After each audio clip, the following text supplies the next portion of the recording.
নমস্কার সবাইকে, আমার চ্যানেলে তোমাদের আরও একবার স্বাগত জানাই। আগের ভিডিওতে তো রবীন্দ্র জয়ন্তী উপলক্ষে তোমাদের সাথে একটা get ready with me share করেছিলাম, আশা করি দেখেছো। হ্যাঁ, ভিডিওটা হয়তো দুদিন পরে পোস্ট করেছি, কিন্তু ওই ভিডিও ক্লিপগুলো 25শে বৈশাখের দিনেরই ছিল।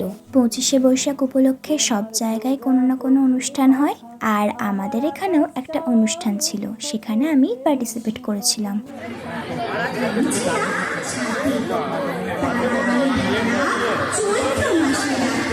আমি ছোটবেলা থেকে যে দাদার কাছে বাংলা পড়তাম, সেই দাদাই প্রত্যেক বছর রবীন্দ্র জয়ন্তী উপলক্ষে একটা অনুষ্ঠানের আয়োজন করে, আর আমি প্রত্যেক বছরই এই অনুষ্ঠানে অংশগ্রহণ করি। আমার তো সেই দিনটা গান, নাচ, আবৃত্তি, নাটক এসব নিয়ে বেশ ভালোই কেটেছিল। তা তোমাদের কেমন কেটেছিল? এই ভিডিওটা এখানেই শেষ করছি আজকের জন্য। টাটা।